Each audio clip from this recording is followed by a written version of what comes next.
One of the best space games, well, pretty much ever, is set to get a massive update later this month. To come in next week on the 12th of May, Wraith of the Ancients is releasing for Everspace 2. Now, this is a full-sized expansion, a full-sized addition to the game, and it's going to add a whole bunch of brand new systems, not to mention a load of new ships, locations, enemies, gear, and much more content besides.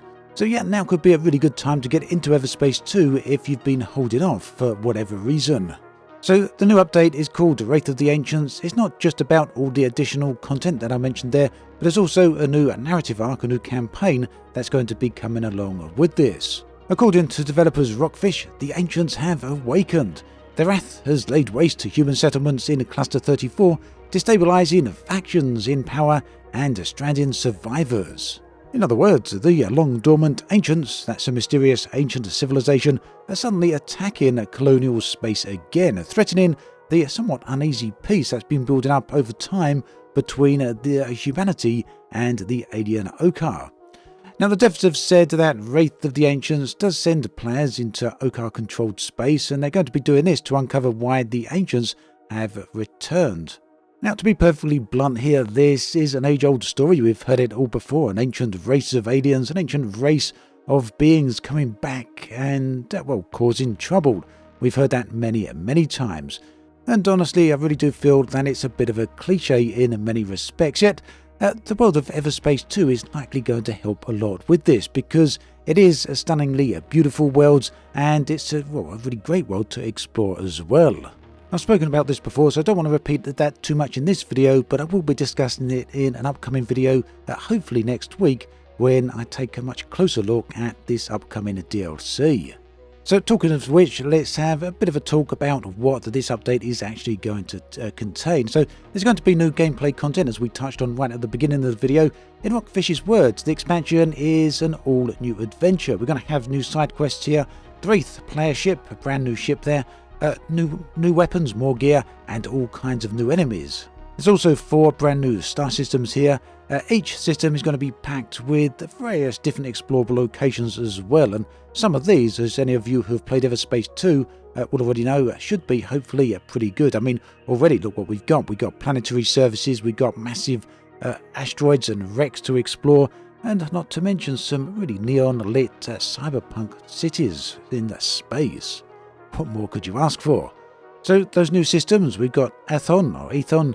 This is going to be a radiation-drenched wreckscape. Official lore says that this was the site of human research stations and colonial war bases, all of which are now haunted by drifting hulls and outlaw scavengers. It looks like this may be a bit of a dangerous system because there's going to be some hazardous radiation zones, as well as some benefits for going there, which include salvage sites that are going to be full of loot, not to mention lots of pirate ambushes along the way. The Kait Dominion is somewhat of a sacred Okar rim system. Closest to the colonial borders, it's a desert planet so dotted with ancient Okar structures and tomb-like ruins. The lore notes that the ancients once made the Kait a kind of preserve where they nurtured the Okar into a starfaring species. And the relics there of those days still linger, something that you can perhaps explore and maybe even loot. Then we have the Ruck homeworlds. These are the heart of the modern Okar civilization, and much of the Okar population does actually live here in giant orbital cities. Looking forward to seeing some of those. And then we've got the Forbidden Okar system. This is the 4th new system. The name is being kept secret at the moment, but the dev teased that, this is forbidden.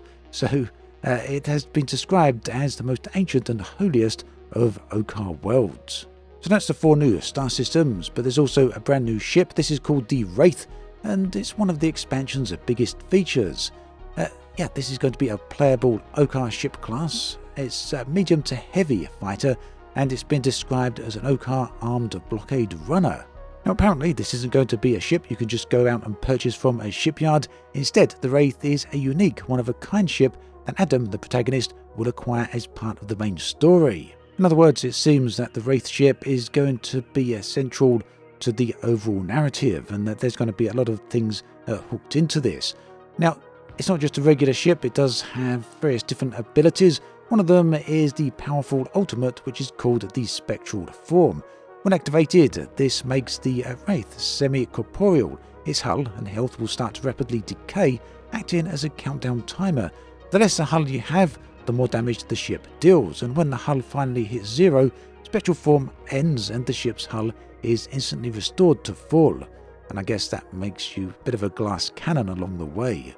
There's also a few new other abilities there that I'll talk about in a future video. Elsewhere, we can expect to see weapons, gear and resources, new enemies and bosses. Now, if you've played Everspace 2, some of the bosses can be truly impressive, especially at one of the more recent updates where we saw these truly huge ships. And then we've got the traditional puzzles and exploration features of Everspace 2, which just keeps that galaxy, the environment, the whole world just so engaging. So there we have it, a very quick heads up and overview of what we can expect from Wraith of the Ancients that is coming on the 12th of May. And incidentally, the price on this one, I do believe is $24.99 or so. Let me just double check that. Yeah, $24.99 or £19, £20.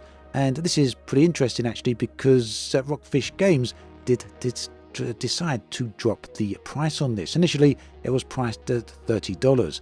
So as they themselves said, very nice to see a price come down on something rather than going up in these day and ages. So if you want to see more on this, do keep an eye out on it, because I should have a video available next week. Thanks for watching this video all the way through. Take care, and I'll catch you next time.